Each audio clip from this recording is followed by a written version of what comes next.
Hello bankers, जैसा कि आप लोग जानते हैं सीआईबी के रजिस्ट्रेशन स्टार्ट हो चुके हैं एंड एक बहुत इंपॉर्टेंट पार्ट यहाँ पर ये रहता है कि आप लोगों के लिए सीआईबी बहुत यहाँ पर डिफिकल्ट रहेगा अगर मैं कंपेयर करूँ जेआईबी से। बट एक स्ट्रैटेजी किसी भी एग्जाम को यहाँ पर आपके लिए सिंप्लीफाई कर देती है और यहाँ पर अगर आप चाहते हैं कि सीआईबी को फर्स्ट अटेम्प्ट में क्लियर करें तो इस पूरी वीडियो को यहाँ पर ध्यान से समझना। मैं आपको चारों ही सब्जेक्ट्स के लिए क्या आपकी स्ट्रैटेजी रहनी चाहिए, कैसे आप एग्जाम क्लियर करोगे, क्या वेटेज रहता है, वो सारी चीजें समझाने वाली हूँ। तो ये module wise and topic wise plan आप लोगों के लिए रहेगा। तो चलिए स्टार्ट करते हैं। सबसे पहले जेआईबी का जब आपने एग्जाम दिया था तो आपने समझा था कि मॉड्यूल्स की एक इंपॉर्टेंस होती है हर एक सब्जेक्ट में और कुछ मॉड्यूल्स का वेटेज हाई रहता है, कुछ का कंपैरेटिवली कम होता है। तो हमें क्या करना है, हाई वेटेज मॉड्यूल्स के ऊपर फोकस करना होगा रेदर देन कि हम पूरे के पूरे सिलेबस को यहाँ पर कवर कर प्रायोरिटाइज करें। हमें एबीसीडी मॉडल नहीं यूज करना है, हमें रेदर यहाँ पर जो मॉड्यूल सबसे ज्यादा इंपॉर्टेंट है उसे सबसे ज्यादा वेटेज देना होगा।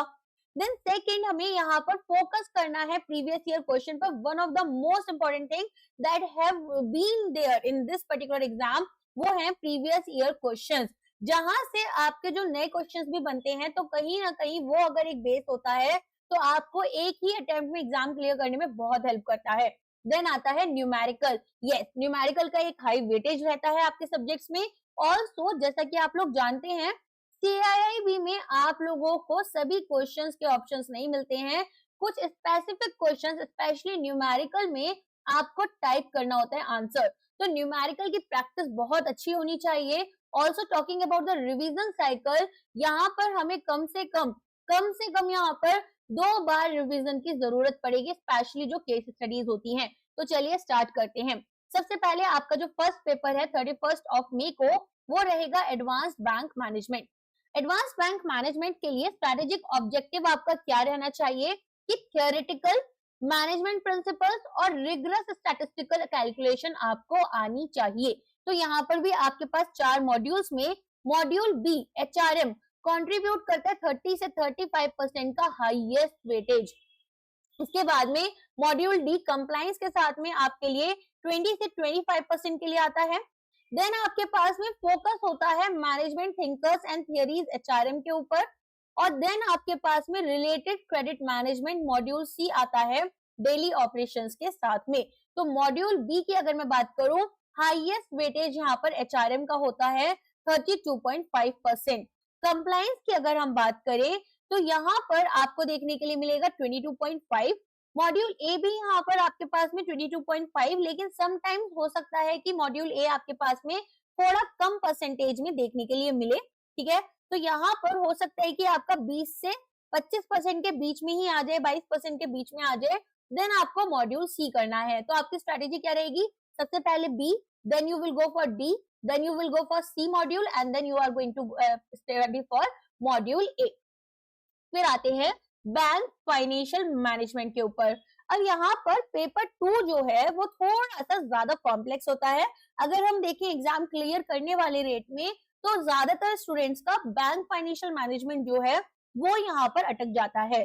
बट मैं अगर अपने एक्सपीरियंस की बात करूं तो राइट स्ट्रैटेजी आपको फर्स्ट अटेम्प्ट में एग्जाम क्लियर करवा सकती है, जिसमें हमें ये समझना है कि जो केस स्टडीज होती हैं वो आपकी प्योरली कॉन्सेप्ट बेस्ड होती हैं।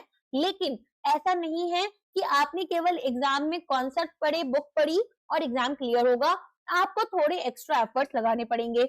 और बीएफएम यहाँ पर मोस्ट चैलेंजिंग पेपर भी इसीलिए माना जाता है क्योंकि इंटरनेशनल बैंकिंग जो कि मॉड्यूल ए है और रिस्क मैनेजमेंट जो कि मॉड्यूल बी है सबसे ज्यादा चैलेंजिंग रहते हैं। तो सबसे पहले मॉड्यूल ए, यहाँ पर फॉरेक्स के न्यूमेरिकल होते हैं आपके फर्स्ट यूनिट में ही। इनको आपको बहुत डेप्थ में, बहुत डिटेल में कवर करने हैं। टॉप 10 न्यूमेरिकल हैं जिनको अगर आपने कवर कर लिया तो समझो आपका आधा पेपर आप क्लियर कर जाते हो। फिर आपका मॉड्यूल बी आता है जिसमें Basel 3 norms, LCR, NSFR, operational market risk, ये सभी चीजें होती हैं। फेमा के प्रोविजंस और फिडाई के रूल्स आपके लिए बहुत क्रिटिकल है। बैलेंस शीट मैनेजमेंट के लिए आपको कॉन्सेप्चुअल डेप्थ चाहिए जो आपके मॉड्यूल डी में कवर होती है। वेटेज कैसे रहेगा, सबसे ज्यादा module A 35% weightage, module be risk management आपका 30% वेटेज। एट टाइम्स जैसे आपकी 3 शिफ्ट होती हैं तो एक शिफ्ट में ऐसा भी हो सकता है कि मॉड्यूल ए और मॉड्यूल बी दोनों ही यहाँ पर इक्वल वेटेज के हो, लेकिन मॉड्यूल सी और मॉड्यूल डी से हाई वेटेज इन दोनों का ही हमेशा रहेगा। तो ये दो मॉड्यूल्स अगर आप एग्जाम क्लियर करना चाहते हो, आपको बहुत ही ज्यादा यहाँ पर ध्यान से इनको पढ़ना पड़ेगा, तभी ये एग्जाम आपकी क्लियर हो सकती है। मॉड्यूल सी ना मॉड्यूल ए और मॉड्यूल बी का कुछ कॉन्सेप्ट अपना अप्लाई करता है। तो अगर आपको ए और बी समझ में आ जाते हैं तो मॉड्यूल सी आपका ऑलरेडी 50% कवर्ड है। देन मॉड्यूल डी में भी सिमिलर चीज आपको देखने के लिए मिलती है। अब यहाँ पर जो वेटेज है वो 15% का है। तो स्टार्ट आपको मॉड्यूल ए और मॉड्यूल बी के साथ करना है, जहां पर आपका एटलीस्ट 60% स्कोर पोटेंशियल बनता है, ठीक है। तो you have to go with module A and module B. फिर आते हैं, देन आपके सामने आता है ABFM advance business and financial management, जिसमें कि आपको मॉड्यूल ए में मैनेजमेंट प्रोसेस होता है। इसमें आप सारा पढ़ते हैं मैनेजमेंट के बारे में, प्लानिंग, डायरेक्टिंग, कंट्रोलिंग, ऑर्गेनाइजिंग। तो यहाँ पर ये काफी इंपॉर्टेंट मॉड्यूल रहता है, जिसमें कि आपको थियरी पढ़नी है केवल, और मल्टीपल रिवीजन आपको फंक्शन, प्लानिंग, ऑर्गेनाइजिंग कॉन्सेप्ट्स का करना होगा। फिर आता है फाइनेंशियल मैनेजमेंट, ये हाई वेटेज रखता है। तो मॉड्यूल बी और मॉड्यूल सी को आप कवर करते हैं, जिसमें आपको capital budgeting, leverage, risk analysis, numerical आते हैं इसमें स्पेशली। और इसके जो न्यूमेरिकल होते हैं वो ऑल्दो थोड़ा फॉर्मूला बेस्ड होते हैं, बट इंपॉर्टेंट होते हैं, एग्जाम में आपको क्लियर करने में हेल्प करते हैं। जिसमें कि आप देखते हैं कि किस तरीके से हम किसी पर्टिकुलर प्रोजेक्ट को यहाँ पर सिलेक्ट करते हैं, क्या क्या चीजें यहाँ पर देखी जाती हैं, ठीक है। तो इंटरनल रिटर्न्स यहाँ पर हमारे पास में क्या रहने चाहिए, इसके अलावा हम कितना यहाँ पर जो कैश फ्लो है, कैश इनफ्लो, कैश आउटफ्लो किस तरह से होगा, कौन सा प्रोजेक्ट वायबल है, कौन सा प्रोजेक्ट वायबल नहीं है, ये सारी चीजें चेक करते हैं। इसके बाद आपके पास आता है मॉड्यूल डी, जिसमें आप वैल्यूएशन एंड मर्जर्स के बारे में पढ़ेंगे। तो जैसे वेंचर कैपिटल के बारे में आपको पता है, डीसीएफ मॉडल्स होते हैं, इक्विटी मल्टीप्लाइज, स्ट्रक्चरिंग कैसे होती है, कॉर्पोरेट डील्स की, मर्जर्स, एक्विजिशंस, ये सारा पार्ट आप मॉड्यूल डी में पढ़ते हैं। अब वेटेज की बात करते हैं। तो मॉड्यूल बी आपका हाईएस्ट वेटेज रखता है फाइनेंशियल मैनेजमेंट का।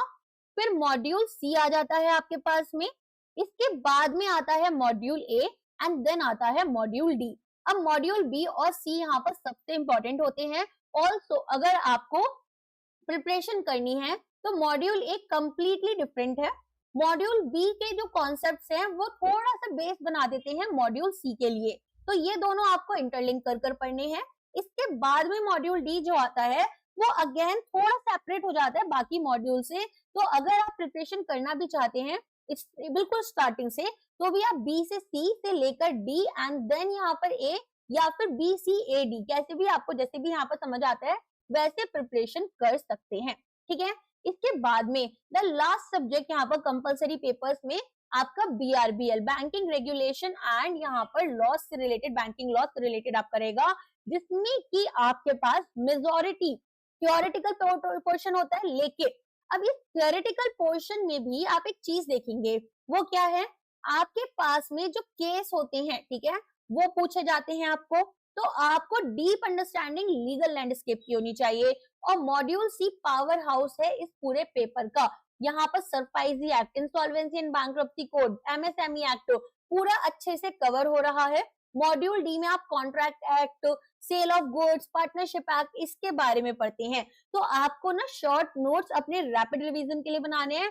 ऑल्सो जैसा कि आप लोग जानते हैं, जल्दी जल्दी यहाँ पर जो सिलेबस है वो चेंज हो जाता है। क्यों? क्योंकि एक्ट्स में कोई ना कोई चेंजेस आते हैं। For example insolvency and bankruptcy code जो है, अभी इसके लिए एक 2025 का बिल जो है, ठीक है, अभी एक्ट नहीं बना है लेकिन पार्लियामेंट में पास हुआ। तो हम क्या देख रहे हैं कि इस तरह के जो छोटे छोटे चेंजेस हैं, इसके साथ में भी हमें खुद को एकदम अपडेटेड रखना होता है, सो दैट यहाँ पर अगर एग्जाम में क्वेश्चन आता है तो हमें पता होना चाहिए कि क्या चीजें यहाँ पर अपडेट हुई हैं। तो आपको शॉर्ट नोट्स रैपिड रिवीजन के लिए बनाने हैं।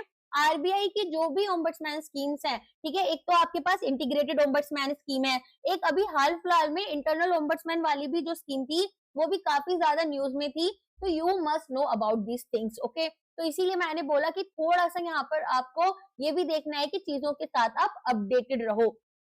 अगर बात करें हाई प्रायोरिटी पिलर्स की, तो मॉड्यूल सी सबसे ज्यादा हाई वेटेज रखता है।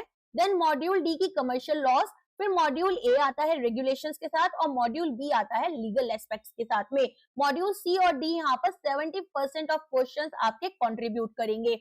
Also there is one more important thing, जैसे JIIB में आपके पास में 0.5, 1 और 2 मार्क्स के क्वेश्चन आते थे, CIIB में ऐसा नहीं होता, यहाँ पर 1 मार्कर क्वेश्चन ही आपके पास में आएंगे, ठीक है। तो सभी क्वेश्चंस का इक्वल वेटेज रहेगा मार्क्स वाइज भी।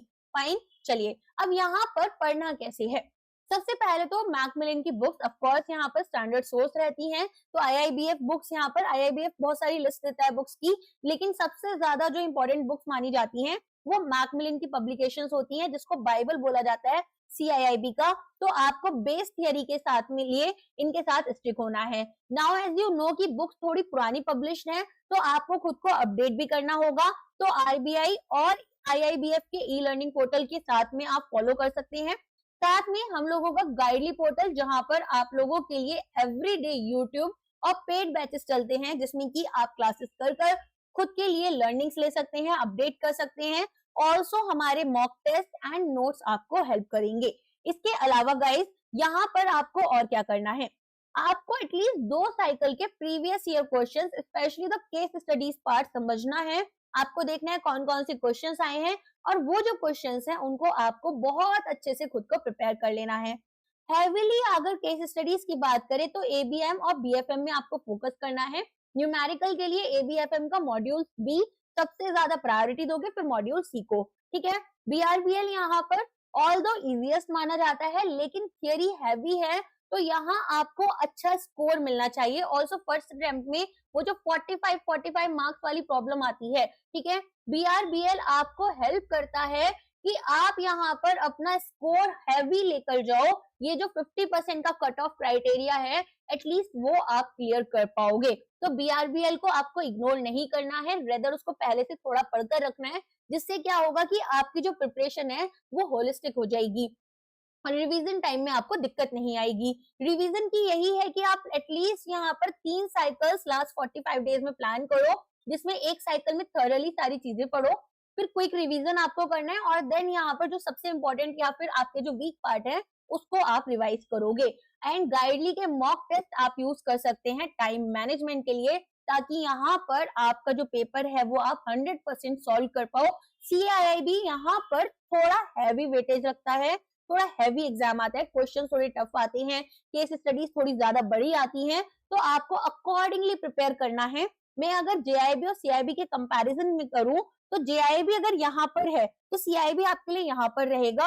In terms difficulty, in terms की क्वेश्चंस की लेंथ क्या रहती है, ऑल्सो जैसा आपको मैंने बताया ऑप्शंस नहीं आते और हर क्वेश्चन यहाँ पर 1 मार्क कैरी करता है, तो वो जो 0.5 मार्क्स के क्वेश्चन होते हैं जिनसे हम आसानी से मार्क्स गेन कर पाते हैं, वो भी आपको इतना ज्यादा नहीं मिलेंगे।